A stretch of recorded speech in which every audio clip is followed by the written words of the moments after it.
Hello my dear students, welcome to Medhanjani excellence. Previous video में हमने आपसे एक न्यू चैप्टर स्टार्ट किया था और उसके बारे में डिस्कशन किया था। चैप्टर का नाम हमारे एसिड्स, बेसिस एंड सॉल्ट्स था। ओके, सो आज उसी चैप्टर को हम कंटिन्यू करेंगे आगे। ठीक है। प्रीवियस वीडियोस में हमने डिस्कस किया था आपसे एसिड के बारे में, उसकी डेफिनेशन, प्रॉपर्टीज और बेस के डेफिनेशन और प्रॉपर्टीज और इंडिकेटर्स के बारे में किया था। Natural indicators, synthetic indicators, all factory indicators. ठीक है। सो प्रीवियस वीडियो में हम ये सब डिस्कशन कर चुके हैं। So today we will start from this topic, chemical properties of acids. Okay, so our first topic is a reaction with metals.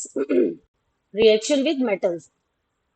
जब हम एसिड का रिएक्शन किसी मेटल के साथ कराते हैं तो जो प्रोडक्ट हमको मिलता है वो क्या होता है? Salt plus hydrogen gas. जब भी हम एसिड से किसी मेटल का रिएक्शन कराते हैं तो हमको प्रोडक्ट क्या मिलता है? Salt plus hydrogen gas. ठीक है। इसका एक एग्जांपल भी यहाँ पे आपको दिया हुआ है। जिंक, जिंक जो कि एक मेटल है। ठीक है, Zn होता है इसका symbol. Zinc plus H2SO4, zinc plus hydro sorry sulphuric acid इसको बोलते हैं। H2SO4 का केमिकल नेम क्या है? केमिकल नेम क्या होता है? Sulphuric acid. ठीक है। और प्रोडक्ट में हमको मिलता है zinc sulphate, ZnSO4। Okay, plus hydrogen gas. So hydrogen gas जो रिलीज होती है उसका हम एक टेस्ट होता है, उसका एक टेस्ट होता है कि हाइड्रोजन गैस ही रिलीज हो रही है। इसके लिए हम एक टेस्ट, एक मेथड यूज करते हैं टेस्ट के लिए। उसका नाम है पॉप साउंड। ओके, तो यहाँ पे आप फिगर में देख सकते हो। यहाँ पे आप देखो, यहाँ पे zinc plus dilute sulphuric acid का हमने रिएक्शन कराया। सो हाइड्रोजन गैस रिलीज हुई और वो डिलीवर हो रही है ट्यूब के थ्रू यहाँ पे। तो हमने एक बर्न किया यहाँ पे, कुछ मतलब आग जलाई, मोमबत्ती जलाई या जो भी समथिंग बर्न किया। तो जो बर्न हो रहा है उसमें एक पॉप साउंड हो रहा है। ठीक है। तो इससे हमको पता चलता है कि ये जो इसमें गैस बनी है वो कौन सी गैस है? हाइड्रोजन गैस है। एग्जाम में आपसे पूछता है हाइड्रोजन गैस को टेस्ट करने के लिए कौन सा मेथड यूज करते हैं या कौन सा जो मेथड होता है उसका नाम क्या है, तो आप पॉप साउंड। ओके, ठीक है। And in next next topic, reaction with metal carbonates. पहला हमने पढ़ा किससे? मेटल के साथ एसिड का रिएक्शन कराते हैं। अब मेटल कार्बोनेट्स के साथ। कार्बोनेट क्या होता है? कार्बोनेट क्या होता है? इसमें भी हम CO3 ऐड कर देते हैं ना, तो उसको हम कार्बोनेट्स बोलते हैं। ओके, यहाँ पे देखो आप, एसिड प्लस कार्बोनेट, तो प्रोडक्ट में क्या हमको मिल रहा है? क्या हम प्रोडक्ट ऑब्टेन कर रहे हैं? Salt plus CO2, CO2 gas, sorry CO2 means carbon dioxide plus H2O means water. Example यहाँ पे देख लीजिए, यहाँ पे दिया हुआ है। कार्बोनेट का जो फॉर्मूला है, सोडियम कार्बोनेट, Na2CO3। ठीक है, क्या है? Na2CO3 plus 2HCl।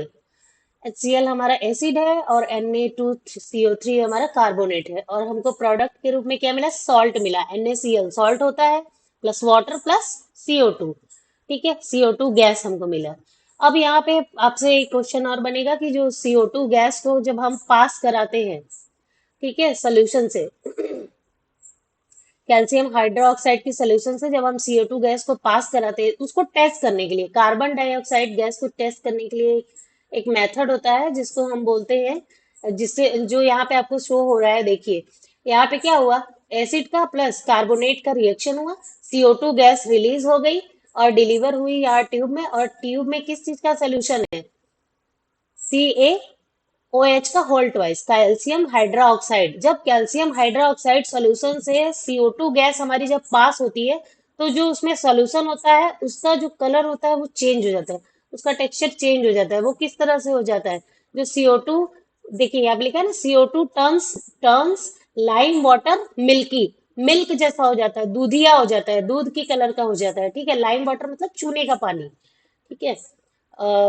जब भी हम CO2 गैस को चूने के पानी से गुजारते हैं तो जो चूने का पानी का कलर हो जाता है वो मिल्की हो जाता है, मतलब दूध जैसा दिखने लगता है। तो इससे हमको पता चलता है कि ये, हाँ, यहाँ पे कार्बन डाइऑक्साइड अवेलेबल है, प्रेजेंट है। Okay, next is reaction with metal oxide. जब भी हम एसिड का रिएक्शन मेटल के ऑक्साइड्स के साथ कराते हैं, ऑक्साइड मतलब मेटल के साथ ऑक्सीजन ऐड है। ठीक है, मेटल ऑक्साइड के साथ कराते हैं तो हमको प्रोडक्ट में क्या मिलता है? सॉल्ट प्लस वाटर मिलता है। एग्जाम्पल यहाँ देख लीजिए, कॉपर, कॉपर ऑक्साइड। ठीक है, कॉपर ऑक्साइड जो है सॉलिड फॉर्म में है, प्लस HCl एक्वस फॉर्म में है। ठीक है, उसका हमने जब रिएक्शन कराया तो क्या हमको मिलता है, वाटर मिलता है, वाटर फॉर्म होता है। ठीक है, वाटर हमको मिलता है और कॉपर क्लोराइड यहाँ पे बन गया रिएक्शन। ठीक है, मतलब आपको पता होना चाहिए ये। आपको एग्जाम में ऐसे पूछेगा कि आप एसिड का केमिकल प्रॉपर्टी बताइए, तो उसमें आप ये सब चीज मेंशन करेंगे। फिर नेक्स्ट हमारा है रिएक्शन विद बेसिस। जब एसिड और बेस का रिएक्शन होता है, जब एसिड को बेस के साथ रिएक्ट कराते हैं तो जो प्रोडक्ट बनता है उसको हम बोलते हैं सॉल्ट और वाटर। और एसिड और बेस का जो रिएक्शन होता है उसको हम एक टर्म देते हैं जिसको हम बोलते हैं न्यूट्रलाइजेशन। क्या बोलते हैं? न्यूट्रलाइजेशन। एसिड और बेस जब आपस में मिलते हैं तो वो न्यूट्रलाइज हो जाते हैं और क्या फॉर्म करते हैं? सॉल्ट और वाटर। ठीक है, एग्जाम्पल यहाँ पे देख लीजिए, HCl हमारा एसिड है, hydrochloric acid, plus NaOH sodium hydroxide, जो हमारा है वो सोडियम हाइड्रोक्साइड NaOH प्लस। यहाँ पे हमको प्रोडक्ट में क्या मिला? NaCl, जो कि सॉल्ट है। सॉल्ट का बेसिक सॉल्ट का फॉर्मूला क्या होता है? NaCl होता है। ठीक है, और प्लस H2O वाटर। इस रिएक्शन को हम क्या बोलते हैं? न्यूट्रलाइजेशन रिएक्शन इक्वेशन है। यहाँ पे आप फिगर में भी देख सकते हो, यहाँ पे ये बना के दिखाया है हमने। ठीक है, तो एसिड प्लस बेस क्या बनेगा? Water and salt. नेक्स्ट हमारा जो टॉपिक है वो है why acid so acidic nature. Acid जो होते हैं वो एसिडिक नेचर कब शो करते हैं, क्यों शो करते हैं? ठीक है, एसिड शो करते हैं एसिडिक नेचर कब शो करते हैं? जब हम उनको पानी में घोलते हैं, जब उनको सॉल्यूशन बनाते हैं, तब वो कौन सा आयन प्रोड्यूस करते हैं? H plus ion, ion produce करते हैं। ठीक है, H प्लस आयन प्रोड्यूस करते हैं या फिर H3O प्लस आयन प्रोड्यूस करते हैं। ठीक है, तो यहाँ पे आप देखिए, मैंने पीएच स्केल के बारे में आपको पहले भी बोला था। तो पीएच स्केल क्या होता है? वो एक स्केल होता है, एक पैमाना होता है जिससे आप एसिड और एसिडिक और बेसिक को मेजर करते हैं। ठीक है, जिससे हमको पता चलता है, एक मेजरमेंट होता है पीएच स्केल से। ठीक है, पीएच स्केल हमारा 0 से लेके 14 तक होता है। ठीक है, और जो 7 होता है, जो 7 नंबर आता है उस स्केल में, वो न्यूट्रल होता है। न्यूट्रल का मतलब ना ही वो एसिडिक होता है ना ही वो बेसिक होता है। वो कैसा होता है? न्यूट्रल होता है। ठीक है, तो देखो इधर यहाँ पे बताया है, जो भी 0 से लेके 6 तक की जिनकी भी पीएच वैल्यू होती है वो कैसे होते हैं? नेचर में एसिडिक होते हैं। और जो 7 होता है वो कैसा होता है? न्यूट्रल होता है। फिर 8 से लेके जो 14 तक के होते हैं पीएच स्केल पे, वो कैसे होते हैं? जो उनका नेचर कैसा होता है? बेसिक होता है। ठीक है, वो बेसिक नेचर के होते हैं। यहाँ भी आप देख लीजिए, जैसे जैसे हम 7 के इधर जा रहे हैं, इस तरफ जा रहे हैं, तो हमारी एसिडिक नेचर जो है वो इंक्रीज हो रही है। मतलब जितना पीएच वैल्यू जिस चीज का कम होगा, वो उतना ही उसका नेचर एसिडिक ज्यादा होगा। ठीक है, और इधर देखिए, जिधर जितना हम 7 से 14 की तरफ बढ़ते जाएंगे, उतना हमारा बेसिक नेचर इंक्रीज होगा। मतलब 7 से लेके जितने ही ज्यादा नंबर होगा, अगर किसी का पीएच 11 है, इट मीन्स वो ज्यादा बेसिक है। ठीक है, उसका बेसिक नेचर ज्यादा है। समझ गए? इंक्रीज इन, यहाँ पे लिखा हुआ है, जैसे हम इस तरफ बढ़ते जाएंगे तो H प्लस आयन का कंसंट्रेशन बढ़ता जाएगा। H प्लस आयन का कंसंट्रेशन बढ़ता जाएगा। और इस तरफ क्या होगा? जैसे हम इस तरफ बढ़ेंगे तो H प्लस आयन का कंसंट्रेशन घटता जाएगा। जब H प्लस आयन का कंसंट्रेशन घटेगा तो वो कैसा हो जाएगा? नेचर में बेसिक हो जाएगा। ठीक है, और 7 हमारा न्यूट्रल होता है। यहाँ पे कुछ एग्जाम्पल्स है आपके। ठीक है, आप देख लो इधर। यहाँ पे देखिए, मैंने एक चार्ट से भी आपको दिखाया है, ये हमारा पीएच स्केल है। ठीक है, ये 7 है जो कि न्यूट्रल है। और ये किसका होता है न्यूट्रल? जो प्योर वाटर होता है ना, वो ना ही एसिडिक होता है ना ही बेसिक होता है, वो न्यूट्रल होता है। और ब्लड का भी हमारा पीएच दिया हुआ है यहाँ पे, 7.4 होता है। मीन्स हमारा ब्लड भी कैसा नेचर में होता है? न्यूट्रल होता है। ठीक है, और यहाँ पे हमारा गैस्ट्रिक जूस है। गैस्ट्रिक जूस जो हमारे स्टमक के अंदर जूस होता है, जो भी बनता है सारी चीजें, वो कैसे होती है? वो बहुत एसिडिक होती है, एसिडिक नेचर की होती है। फिर लेमन जूस है, वो भी एसिडिक होता है, वो 2 में आ रहा है। ठीक है, और एक यहाँ पे देखिए, मिल्क ऑफ मैग्नीशिया के बारे में दिया है। मिल्क ऑफ मैग्नीशिया क्या होता है, किसी को पता है? जब हमारे अंदर ज्यादा एसिड बनती है, जब हमारे अंदर ज्यादा एसिड प्रोड्यूस होने लगती है, जब हमारे अंदर ज्यादा एसिड प्रोड्यूस होती है तो उसको क्या कहते हैं, न्यूट्रलाइज करने के लिए डॉक्टर एक मेडिसिन देते हैं जिसको हम बोलते हैं मिल्क ऑफ मैग्नीशिया। वो एसिड को न्यूट्रलाइज करने का काम करती है। और फिर हमारा सोडियम हाइड्रोक्साइड सोल्यूशन दिया हुआ है, सोडियम हाइड्रोक्साइड NaOH, जो कि अ, बहुत ज्यादा ही क्या कहते हैं, बेसिक नेचर का होता है। ठीक है, उसका पीएच सबसे ज्यादा होता है, वो बहुत बेसिक नेचर का होता है। लेमन का देख लीजिए यहाँ पे, पीएच अप्रोक्स कितना होता है, 2 होता है। ठीक है, प्योर वाटर का अप्रोक्स कितना होता है, 7 होता है। ओके। और NaOH अभी हमने डिस्कस किया था, सोडियम हाइड्रोक्साइड, उसका पीएच अप्रोक्स 14 के होता है, वो बेसिक होता है नेचर में सबसे ज्यादा।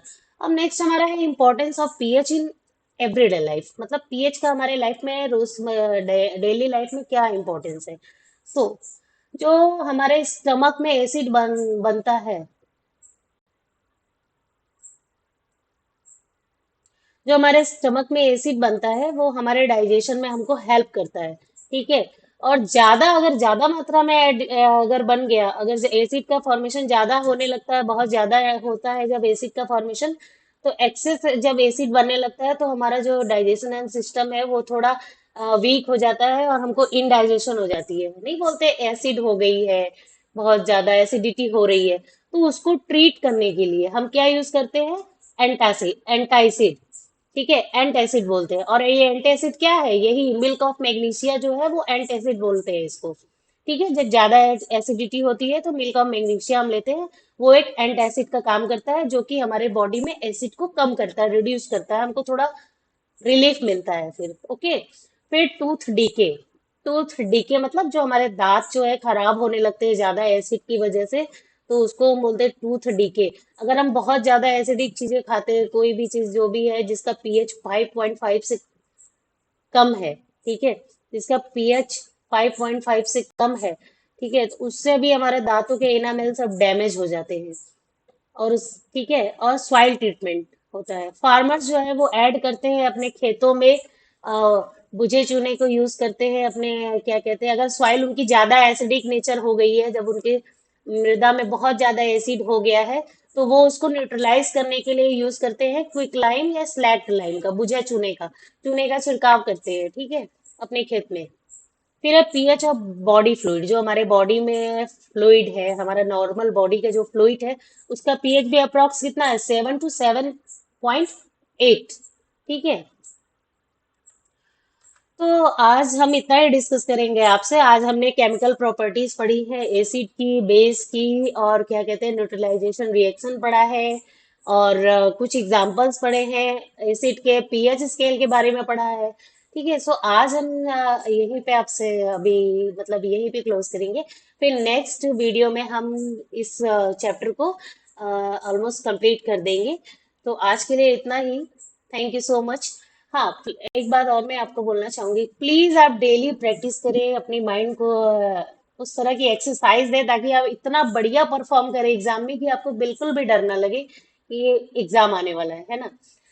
इसीलिए मैं बहुत अर्ली स्टेज में चालू करी, मतलब एकदम स्टार्टिंग से ही आप ऐसा अपने आप को प्रिपेयर करो, इतना ज्यादा आप प्रिपेयर हो जाओ एग्जाम तक, इतना आप कॉन्फिडेंट हो जाओ कि आपको जरा भी डर ही नहीं लगेगा कि एग्जाम का फेयर भी कुछ होता है।